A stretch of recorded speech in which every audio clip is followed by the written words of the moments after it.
Assalamualaikum semuanya. Waalaikumsalam. Gimana kabarnya, berbaik? Baik Bu. Alhamdulillah pada baik ya.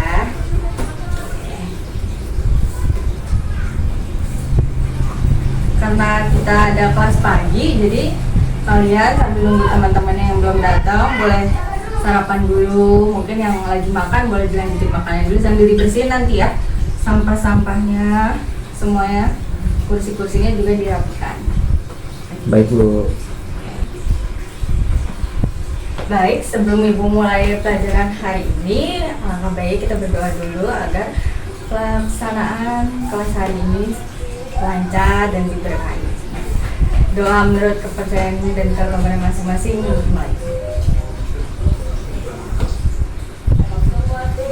Doa selesai, baik. Sekarang Ibu mau absensi kalian terlebih dahulu ya. Nanti yang namanya dipanggil, bilang hadir dan angkat tangan. Baik Bu. Ibu mulai absen ada Khalid, Hadir. Rifat, Hadir. Ramadan, Hadir. Alfar. Iya. Baik, alhamdulillah presensi hari ini full. Ibu harap presensi selanjutnya akan terus full ya anak-anak. Yang seperti udah Ibu bilang di minggu lalu, kalau nilai presensi kalian itu sangat menentukan nilai akhir kalian nanti. Oke, hari ini Ibu mau lanjutin pembahasan kita di minggu lalu. Ada yang masih ingat gak kemarin minggu lalu itu Ibu membahas apa? Ayo, ada nggak yang ingat kemarin membahas apa? Inflasi Bu. Iya betul, inflasi. Untuk pengertian inflasi ada yang masih ingat nggak? Atau mungkin lupa? Lupa kali ya, udah Lupa, Bu. seminggu. Iya. Ya, apa-apa. Jadi Ibu ingetin lagi ya, kalau inflasi itu adalah harga barang dan jasa yang terus naik pada jangka waktu tertentu. Itu pada saat lebaran, karena itu periode waktu tertentu dan harga barang itu terus-terusan naik. Dan hanya pada saat lebaran saja. Nanti kalau sudah tidak lebaran, harga kembali normal kembali. Itu namanya inflasi. Oke, masuk.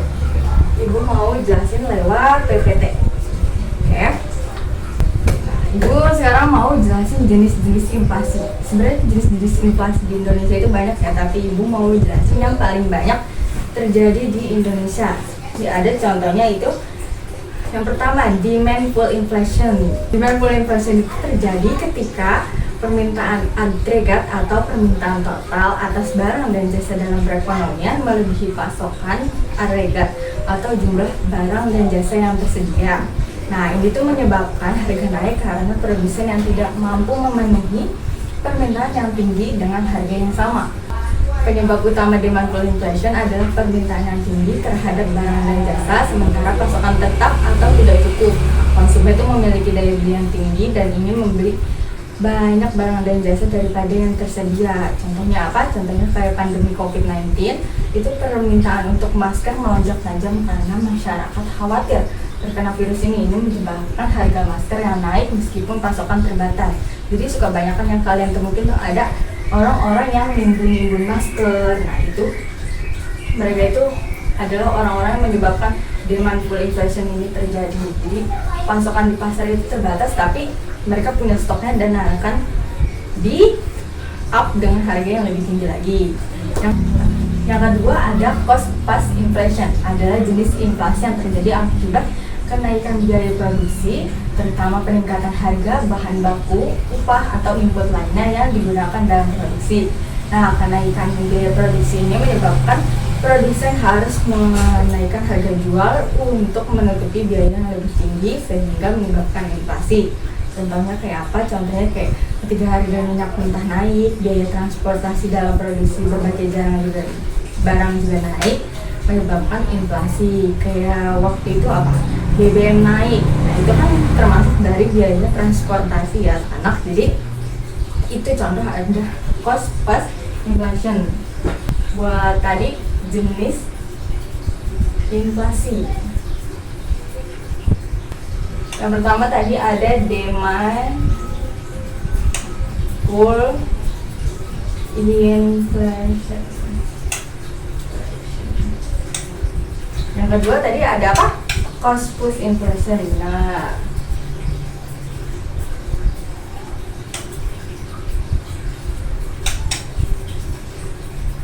Nah, yang terakhir yang ketiga ini ada ekspektasi inflasi. Yang ketiga itu ada ekspektasi inflasi.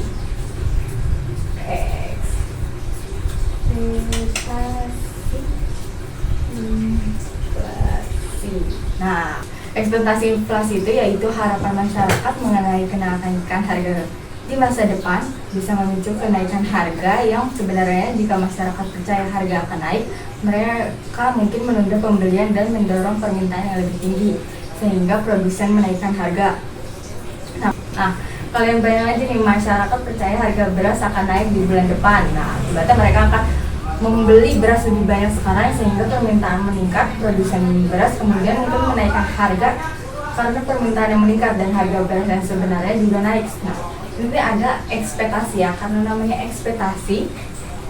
Nah, ini adalah ekspektasi. Jadi misal yang tadi kalian udah disebutkan dengan Ibu, kalau misalnya kalian itu mengira harga beras akan naik, terus kalian jadi sekarang tuh beli beras banyak-banyak buat masuk beras buat bulan depan dan kedepannya. Nah, sebenarnya beras itu harganya nggak akan naik, tapi karena ekspektasi kalian, karena permintaan kalian terus melonjak, jadi produsen itu menaikkan harga barang, padahal harusnya enggak. Nah, itu namanya ekspektasi inflasi. Selanjutnya, Ibu akan menjelaskan penyebab utama yang menyebabkan inflasi di Indonesia ini. Ada faktor internal, faktor eksternal, dan faktor campuran. Nah, untuk faktor internal ini, faktor internal.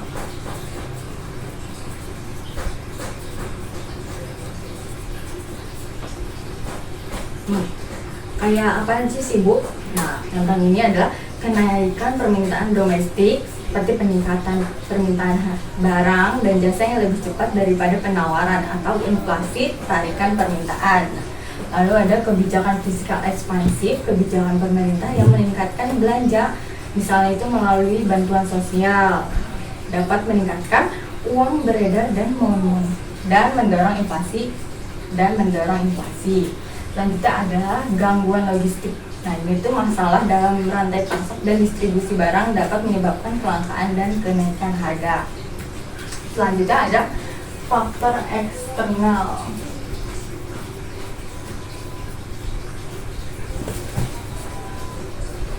Nah, faktor eksternal itu adalah kenaikan harga komoditas global, kenaikan harga minyak, gandum, dan komoditas lain di pasar global dapat berdampak pada harga dalam negeri, terutama karena Indonesia adalah negara importir ya. Lalu selanjutnya ada fluktuasi nilai tukar rupiah, pelemahan rupiah terhadap dolar US membuat harga barang impor lebih mahal, termasuk bahan baku industri, BBM, dan obat-obatan.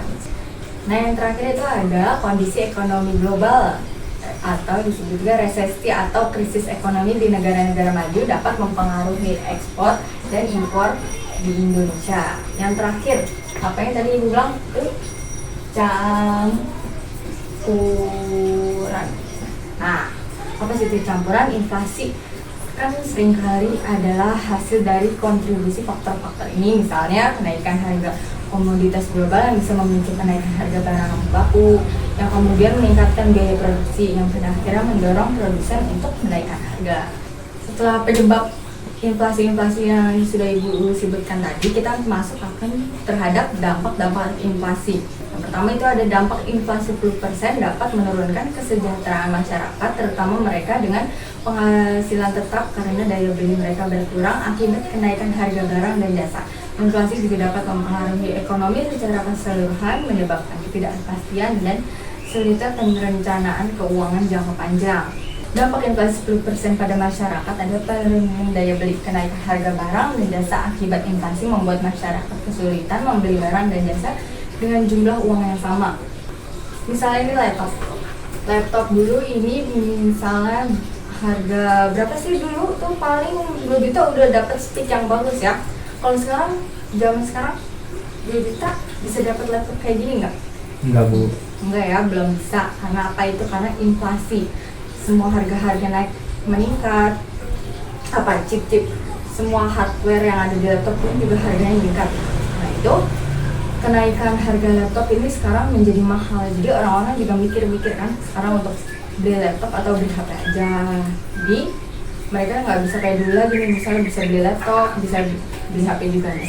Nah sekarang masyarakat itu akan lebih memilih handphone dibanding laptop ya, terkecuali mereka benar-benar membutuhkan laptop. Nah itu juga akan menabung dulu ya, nggak seinstan dulu, nggak secepat dulu, karena harga laptop sekarang itu sudah mahal. Selanjutnya ada inflasi 15%. Ketidakpastian investasi dapat terjadi akibat beberapa faktor termasuk ketidakpastian hukum, resiko politik, serta berbagai faktor yang mempengaruhi proyek-proyek yang tertunda atau gagal.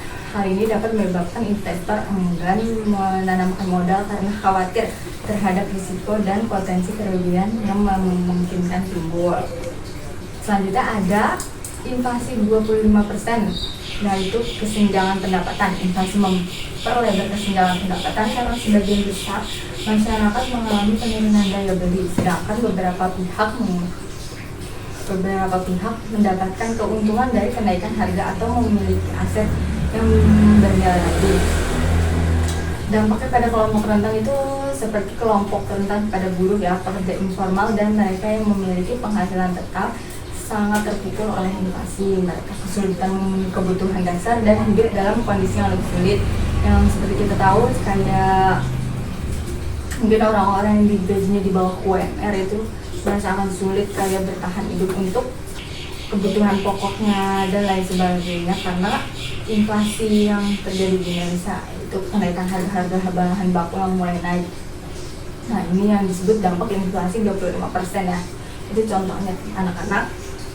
Baik, selanjutnya Ibu mau menjelaskan ke kalian itu strategi pemerintah untuk menjaga stabilitas harga. Pemerintah akan menjaga stabilitas harga melalui koordinasi kebijakan fiskal dan moneter untuk menghindari tumpang tindih dan memastikan keduanya saling mendukung. Nah, kebijakan fiskal ini mengatur pengeluaran dan penerimaan negara, sementara kebijakan moneter fokus pada jumlah uang yang beredar dan suku bunga yang dikelola oleh Bank Indonesia. Selanjutnya itu mencegah tumpang tindih. Nah, koordinasi yang baik itu antara pemerintah yang melaksanakan kebijakan fiskal dengan Bank Indonesia yang melaksanakan kebijakan moneter, sehingga sangat penting untuk mencegah tumpang tindih. Tumpang tindih dapat menyebabkan kebijakan yang tidak efisien bahkan kontraproduktif dan dapat mengganggu stabilitas harga. Dan terakhir itu adalah mengelola pasokan, khususnya bahan pangan dan kebutuhan pokok yang bertujuan untuk memastikan ketersediaan yang cukup dan mengendalikan harga yang stabil. Nah itu melibatkan pemantauan stok, koordinasi dengan produsen dan distributor, serta penerapan kebijakan seperti operasi pasar dan pengendalian impor. Contohnya apa? Contohnya itu operasi pasar. Operasi pasar itu adalah tindakan pemerintah atau lembaga lain yang menjual bahan pangan dengan harga lebih murah dan daripada harga pasar biasa, yang bertujuan untuk menstabilkan harga dan menjangkau masyarakat dengan harga terjangkau. Contohnya apa? Penjualan beras, minyak goreng, gula, dan kebutuhan pokok lainnya di kantor pos atau pasar murah yang digelar oleh pemerintah.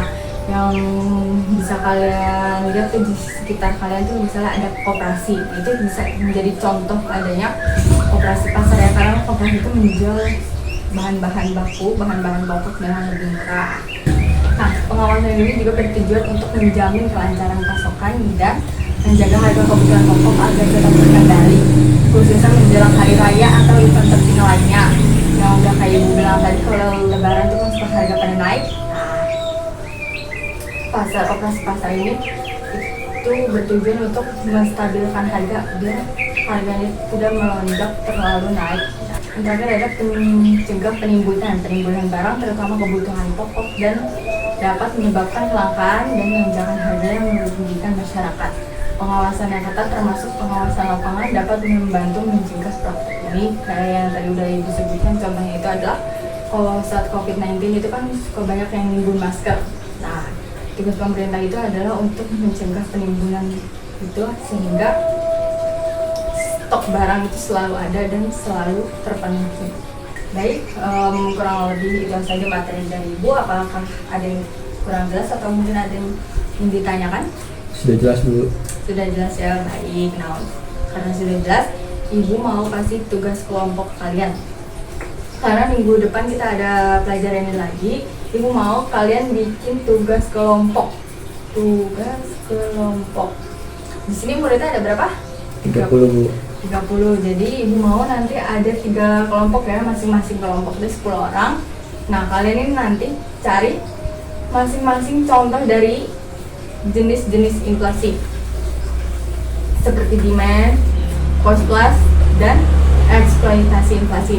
Ibu mau itu satu kelompok memberikan 5 contoh dari masing-masing topik yang sudah ibu berikan. Nanti kalian atur kelompoknya dan kirim ke WA group ya, biar ibu bisa data-data siapa-siapa saja kelompok dari kalian. Baik Bu. Sudah jelas semuanya? Jelas. Baik, karena semua sudah jelas, ibu cukupkan dulu untuk pertemuan kita hari ini. Wassalamualaikum warahmatullahi wabarakatuh. Waalaikumsalam warahmatullahi wabarakatuh.